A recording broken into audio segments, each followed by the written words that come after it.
This is Roslyn Graham coming at you, and I'm finally ready to show you the finished pantry.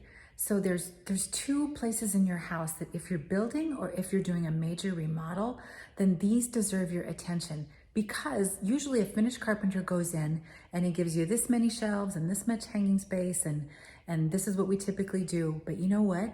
You can ask for exactly what you want in your pantry, and especially, well, both in your pantry and in your master closet.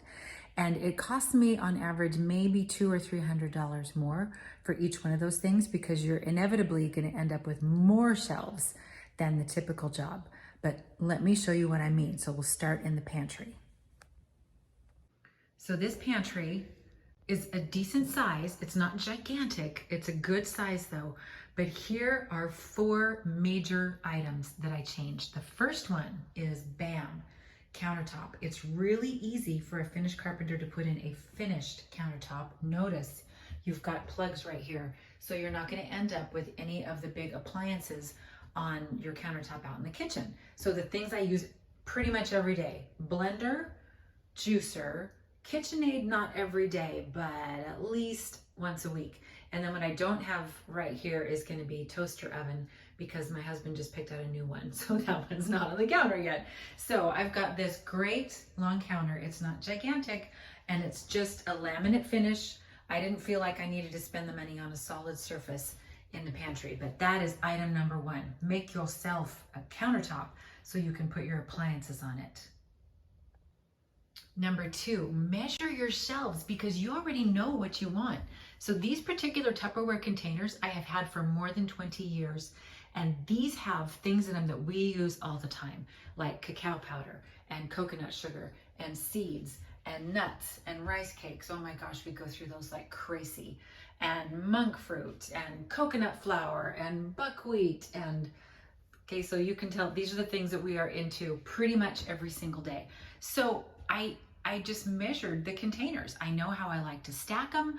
I know what order I like them in. And I made sure that when the countertops, sorry, not the countertops, when the cabinet, when the shelves were put in, then I made sure I have enough for clearance on my KitchenAid. And then right on top of that, then I wanted all of those things stacked. So you just give them the measurements. Say I want exactly 15 inches between the top of this one and the bottom of this one. And then I actually draw that on the wall and then work it out on graph paper and hand it to the finished carpenter. So that's number 2. Number 3 is floor clearance from the floor to the first counter. So here's all the stuff that we go through like crazy: quinoa and brown rice and popcorn. These are the buckets that we are in constantly. And then back there we've got legumes and pinto and black beans. And I actually have a few more buckets. So I just made sure that I had the 15-inch clearance all the way to the corner. And your buckets might not be the same ones as mine, so yours might measure differently, but I planned for that. And then last, this little skinny shelf. I actually got this idea in my last pantry because it wasn't big enough to have a big shelf on both sides. These are things that I use constantly. So all of these rubs and spices here, I buy them in bulk and I alphabetize them, and they're actually not completely alphabetized yet. So don't be judgmental. We're not even fully moved in yet. But the ones that I use constantly are, I make some of my own dry rubs. So this one, brisket rub, fish taco seasoning, Chinese, where's the other one? Za'atar sauce. That's a rub. It's a Middle Eastern rub. Sweet pork rub. I don't use sugar in that. I use stevia in that. And where's my favorite that I just used on? Oh, the Cajun one that I use on jambalaya, which I just made. So I made these shelves really skinny. Notice they're only like 7 inches wide, but that is perfect if you like to do your own dry rubs, if you've got dehydrated fruits that you like, if you want to put your teas, instead of having them kind of jumbled all together and one behind each other, you can have them all facing front so you can see them. This is local honey that I get from a farmer that's close by, and this is my plum syrup that I make for my babies. And there you go. So on these particular shelves, I knew exactly how many inches I needed for these size jars. I knew exactly how many inches I needed for these jars up here. So I just made my plan Draw it on graph paper, tell your finished carpenter what you want, and he will make you something awesome like this. And also, don't forget, if you've got a tall pantry, you're gonna need a place for a little step ladder. On this wall, I'm also gonna have a little place to hang the broom and a dustpan and probably an apron. Smart. So all those principles for the pantry also apply for the master closet. So let me show you what I did in mine. First, lighting. Check out what we did. We put a big skylight in the master closet because for this particular design, in the plan, there was supposed to be a big window there, and on this is our outside wall. But there's no need for that if you've got a skylight in here, and that way you get to do shelves. This is number 2. You get to do shelves all the way up.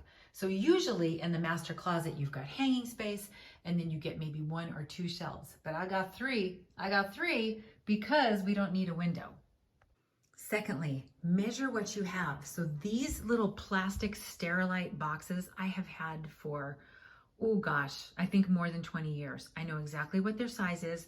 So I just measured left to right and down and up. I know that I like to stack 2 at a time. And so they have got a whole bunch of stuff that is just really much better in a drawer than trying to lay it flat on the countertop.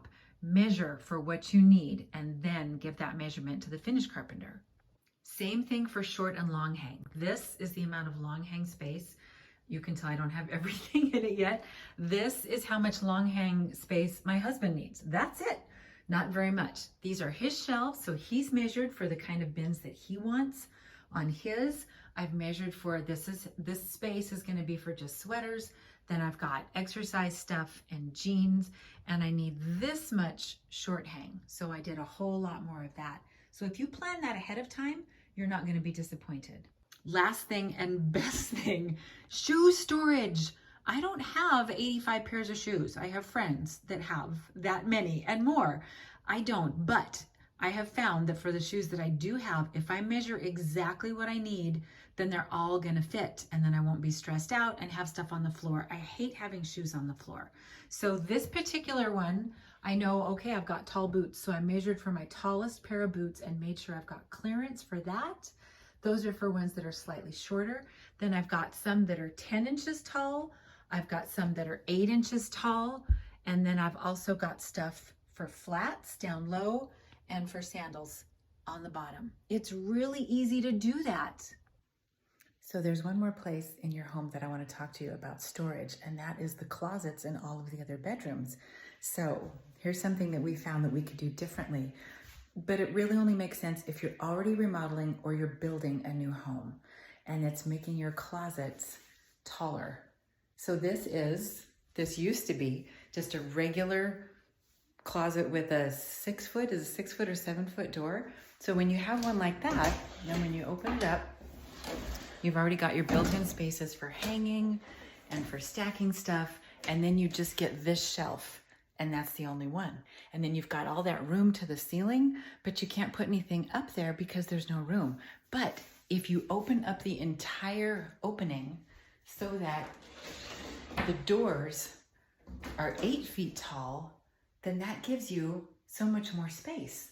That means that when you open it, you've not only got that same stuff that you had before, but you've got this first shelf and then you've got the second shelf. So this particular closet is in my office. So that's why it's all office supplies. And I've got a safe in there, and then I've got all my historical documents and all the office-y stuff and all the files from my clients. But then on the top, I can put in a lot of staging equipment that I like to use for my listings. But in any bedroom, you can put stuff up there that you access maybe once a year or twice a year, extra blankets, whatever it is you want. It makes such a huge difference that we do this. So in the last few homes we've built, that's what we do. And this one we just remodeled.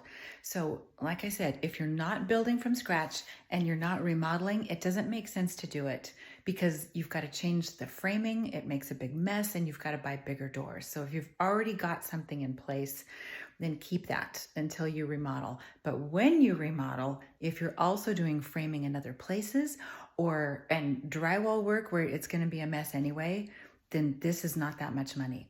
The doors themselves, these 8-foot doors, are about, I think they were $200 more than the regular size doors. $200 is well worth having all of this storage. So that's my last tip for you for building and remodeling storage in your pantry, in your master closet, and in your regular closets. And if you have any questions, then just send me an email, Roslyn@SuperHeroHomes.com, and I'm happy to come back with an answer, or maybe you can come over to the house and I'll show you more stuff. Have a great day.